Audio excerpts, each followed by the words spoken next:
You're watching the Reb Zone Sports Show on Fox 5. 2 chances to get big road wins, 2 games that got away. Straight ahead in the Reb Zone, we go in depth on what could have been in Boise and San Diego. Plus, a preview of this week's 2 home games against New Mexico and Utah State.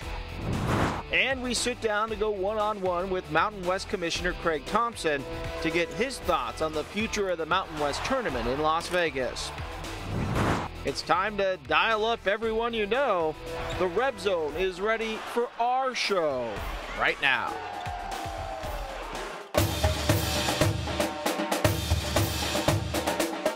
This is the Fox 5 Reb Zone Sports Show, presented by Born and Raised, the official home of the Rebels on the road, and by Cox Communications. Good evening. Welcome inside the Reb Zone. Thanks for dropping in. Kevin Boyer alongside UNLV Running Rebels head coach Dave Rice. We're going to get right into it, beginning with Saturday afternoon's game at San Diego State. The Running Rebels were right on point for 33 minutes, but the final 7 were a different story.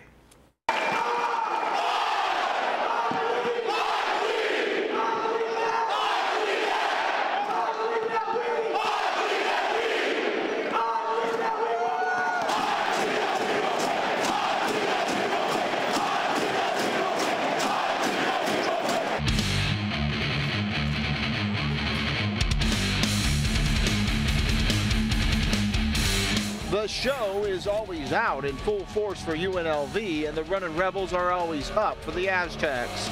San Diego struck first. Akil Quinn pulls up for a jumper in the lane. The Rebs had a hard time handling SDSU's suffocating defense early, but then they seemed to settle in. Patrick McCaw getting the start for Jelon Kendrick, and he was awesome.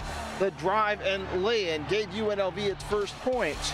Then McCaw hit a triple. And the fight for the pass from Cody Doolin. McCaw drives and dishes to Good Luck Okanovo for the slam. McCaw followed that with another 3 and another dish to Okanovo for the stuff to give UNLV a 15-9 lead. The Reb Zone was giving San Diego fits, but the Aztecs' pressure was doing the same. The lazy pass and turnover leads to Quinn getting the bucket and the foul, but UNLV dug in. Rashad Vaughn with the nice lead to Okanovo for the hoop and the harm. Then just before the half, Vaughn knocks down a triple. UNLV's defense held the Aztecs to 25% shooting, while the Rebels shot 59%. It adds up to a 24-17 halftime lead. The Rebels came out strong in the second half. Okanovo got things started with this bucket. Then Chris Wood picked up his first points of the game with this clear out and jumper. McCaw with the steal, and he gives it up to Okanovo for the slam. The Rebs run in transition, and Vaughn hits a triple. He follows that with another bucket and another 3, as the lead was at 9. But then UNLV fell into a stretch where they were taking low percentage shots and nothing would fall. The Aztecs capitalized, going on a 9-0 run to tie things up at 40. McCaw stopped the bleeding with this 3. But SDSU kept going. The rebound and long pass to Trey Kell. Then Quinn with the running one-hander to give the Aztecs their first lead since 5 minutes into the game. After 2 inside buckets by Angelo Chol, San Diego had a 6-point lead with 3 minutes left. The Aztecs closed the game on a 22-5 run. The Rebels hit only 2 of their last 15 shots, and it's a game of opportunity lost as San Diego State rallies for a 53-47 win. Let's start talking about the Rebels defense, which was superb, especially in the first half. Really good job of switching up the zones that you used. We did. We mixed up our zones. We played some 2-2-1 full court press, and then I got back to a 2-3, and then also mixed up some 1-3-1. So we were very, very confident with that going in. We worked on it for several days and then played some zone throughout the course of the season. Thought it was very opportunistic for us. Patrick McCaw goes into the starting lineup for Jelon Kendrick, and he validated that move, I think, with his play and energy he brought. We've got 5 freshmen. We're playing a lot of minutes, and that was the first start against a Division I team for Patrick McCaw, and certainly he did a fantastic job. You think about all the things that he does: points, rebounds, assists, steals. He's a very complete player and going to be a very special Rebel. For as good as the defense was early, it seemed to fall apart a little bit late, especially when Okanobo picked up the 4th foul. They went right at him consistently, and it seemed like he wasn't getting any help with anybody, and they just had easy lanes to the bucket. Yeah, I think we need to obviously do a better job down the stretch. The defense was good for the majority of the game, but we got to get those critical stops. I think the fact that we had a hard time scoring probably took a little bit of our energy away on the defensive end, but moving forward, we've got to get those critical stops at the end of the game. That was the first game where you saw consistent pressure from baseline to baseline for 40 minutes, and there were some turnovers in there. Was that just a fact that your guards weren't used to seeing something like that and really had a hard time handling that? Well, I don't think the press affected us from a turnover standpoint. We had 2 turnovers against their press. Now, we had other turnovers once we got in the front court, so maybe from the expending some energy had something to do with it. But in terms of handling their press, we only turned it over 2 times in the game. They did seem to lose their legs a little bit, though. And when you play San Diego State, that's what they do. They wear teams down. They're a very good basketball team. We were right there, had an opportunity to win. Played well enough to win, and just didn't make quite enough plays down the stretch. Well, Tuesday night, the Rebels were in Boise State to take on the Broncos, and they really let an awesome opportunity to pick up a huge road win slip away.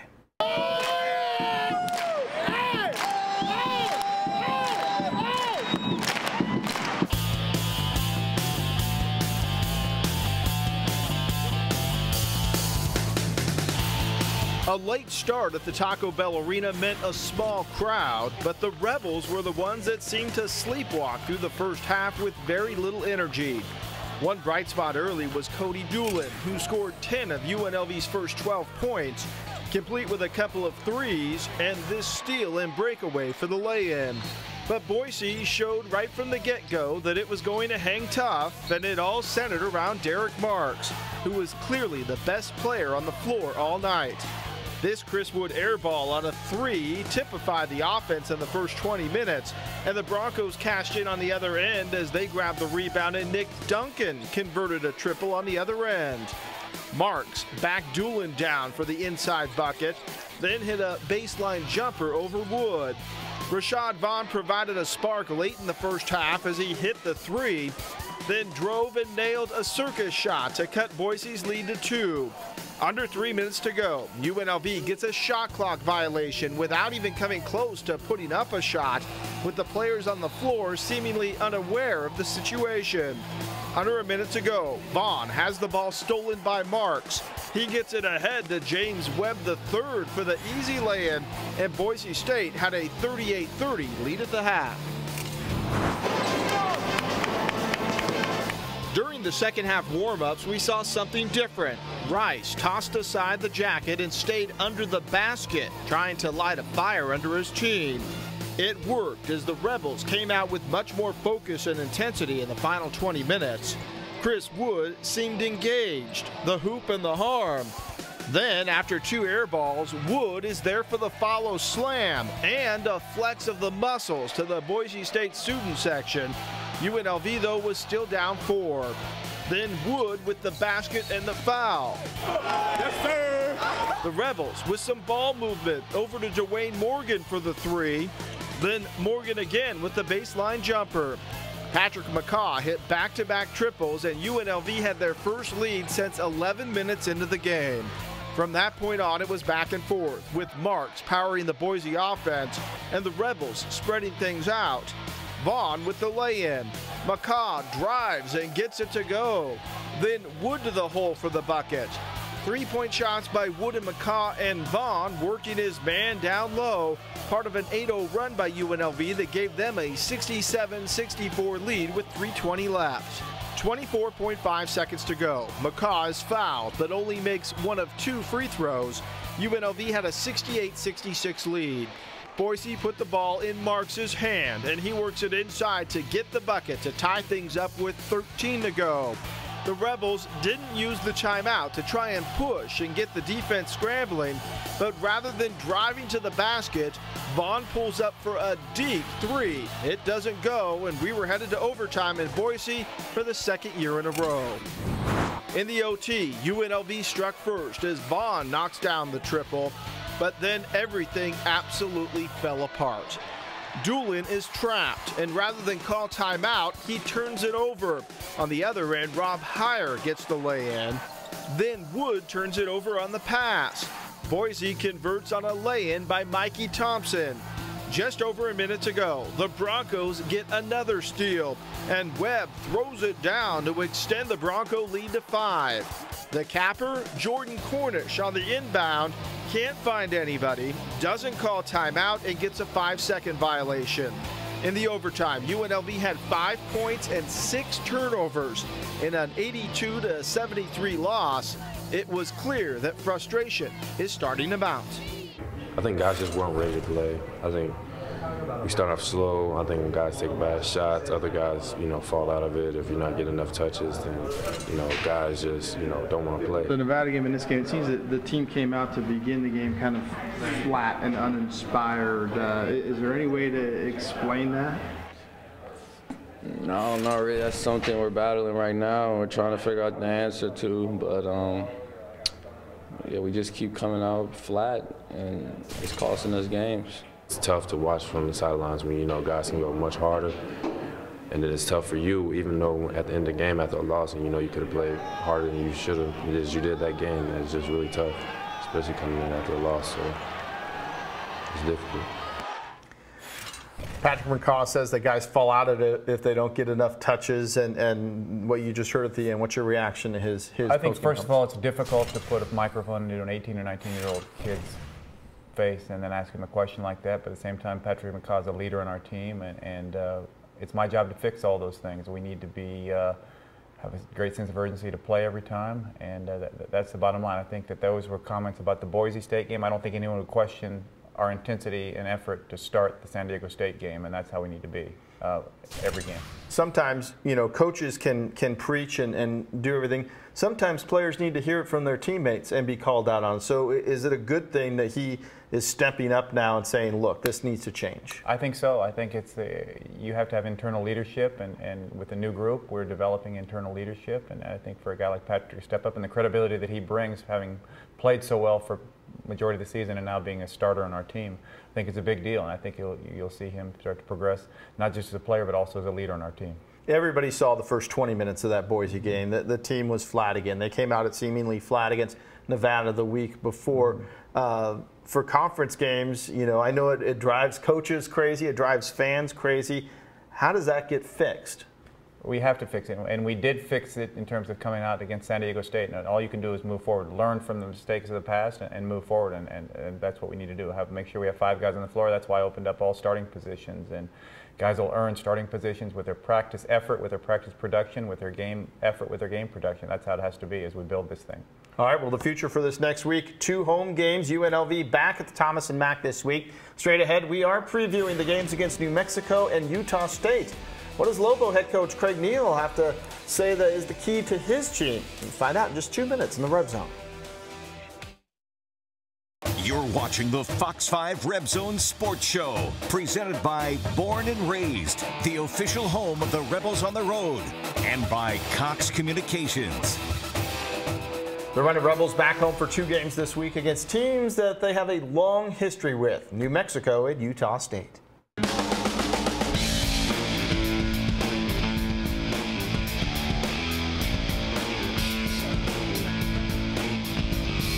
Wednesday night, New Mexico comes into town for a game that UNLV fans always look forward to. This Lobos team isn't as deep as they've been in the past, but they keep on winning and have jumped out of the gate in conference play pretty fast. New Mexico doesn't have a dominant scorer, but they have several players who can, despite losing Colin Neal for the year due to an ankle injury. Gone are Cameron Bairstow and Alex Kirk, 2 players that always killed the Rebels.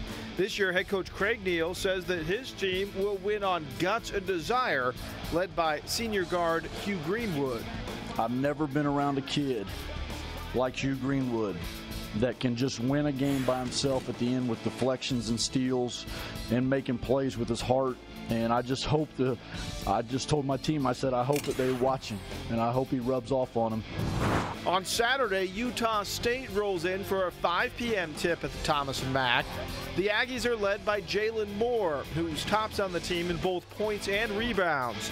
This is a young squad, but they come in hungry and playing hard for head coach Stu Morrill. The highly regarded veteran coach recently announced that he's retiring after this season and said that this is the team that he wants to go out with. This is a good group. This group I'm finishing with, they're trying hard. You know, they're trying hard. We're young, we're inexperienced, and it's just, as I told them, I'm just so pleased to be finishing with this group of kids. I don't know how they'll finish the rest of the way, but we're going to have some fun, and we're going to play hard, and we're going to see what we can do. All right, biggest concerns about New Mexico? Hugh Greenwood, fourth-year senior, very, very good player. Their athleticism, their offensive rebounding, and their ability to score in offensive transition. And then Utah State comes into town. They are a young team, but you know very well Stu Morrill is crafty, I guess would be a good way to use him. You know he always comes with a game plan that gives his team chances to win. First of all, he's one of the best coaches in America. I had the opportunity to work for him for a year in between UNLV and BYU, and I learned so much from Coach Morrill. He's retiring. He's won over 600 games. These teams are always ready to play, and they'll be a tough out for sure in the Thomas & Mack Center on Saturday. Wednesday night's tip is an 8 o'clock at Thomas & Mack, and hope to have a big crowd out there. Up next, we're going to talk a little UNLV football, where a player received a big national honor this week. And we sit down one-on-one with Mountain West Commissioner Craig Thompson. With the new MGM arena being built, is the conference tournament possibly moving down the road? His answer and more as the Reb Zone rolls on. You're watching the Fox 5 Reb Zone Sports Show, presented by Born and Raised, the official home of the Rebels on the Road, and by Cox Communications. UNLV wide receiver Devontae Boyd picked up a big-time honor this week. Boyd named to the freshman All-American team after a season in which he caught 65 passes for 980 yards, which led the country for freshmen and were also UNLV records. Well, there are a lot of issues facing the Mountain West Conference moving forward. Late last year, I sat down with Commissioner Craig Thompson at the conference headquarters in Colorado Springs. Here's the part of our conversation that deals with basketball and what plans are for the future.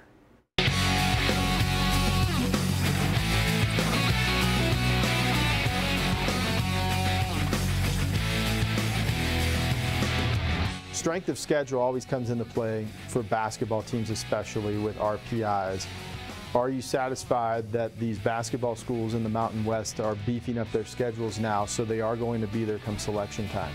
You know, I think so. A lot of institutions aren't going to come to Thomas & Mack or the Pit or the AS Arena and play, and they're not going to go into Logan. They're not going to go into Boise State, Wyoming. So it's a real challenge to get some of those games. But a help for us has been our relationship with ESPN and the non-exempt events. We have some really good tournaments in November, December that give us some very quality opponents.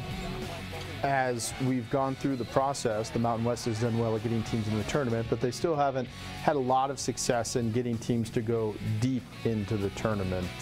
Where do your thoughts lie on how that can change? Obviously, they just got to win, but what else do you think needs to be done? Well, the tournament is so unique. It's really about the matchups. People like to look at the 7 versus 10, and we were seeded poorly or something.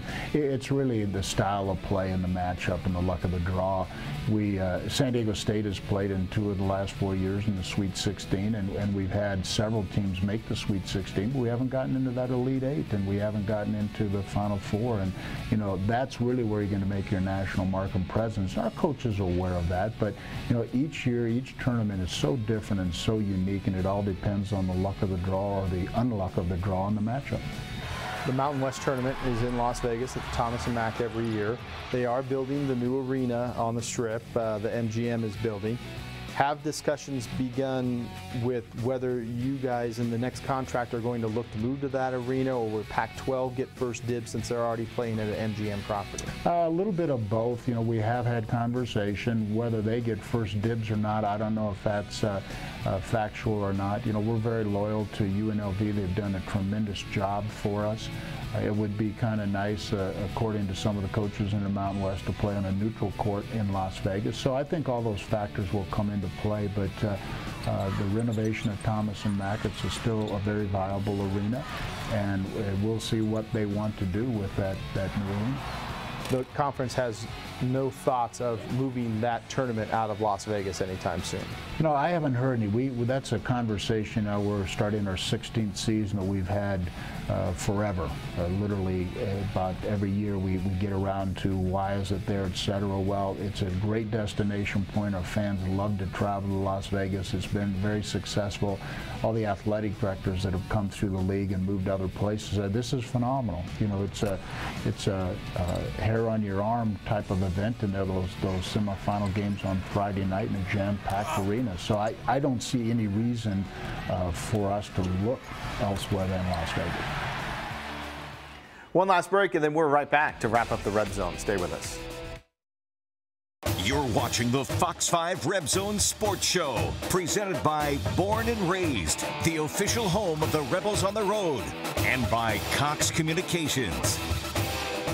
Obviously, this has been a rough stretch. Is this a case where this team just needs to get a win under its belt and build on it from there and see if they can get the ball rolling? I think everything's the same. We have to just focus on our next game. Come back to practice, work hard, stay together, and try to win our next game. And that's the challenge for us against a very good Lobo team on Wednesday night. All right, 8 o'clock tip, Thomas and Mack. Good luck, Coach. Thank you for joining us inside the Reb Zone. We leave you with the Runnin' Rebels Plays of the Week. Good night.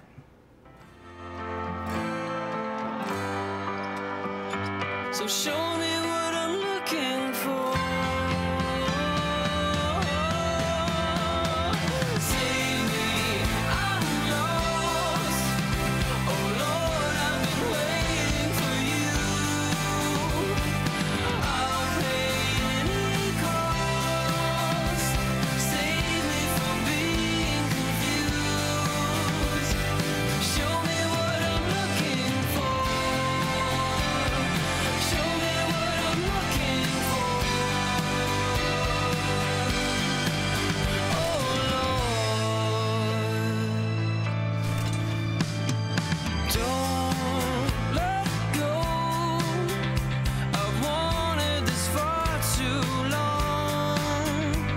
Fox 5's Reb Zone Sports Show was presented by Born and Raised, the official home of the Rebels on the Road, and by Cox Communications.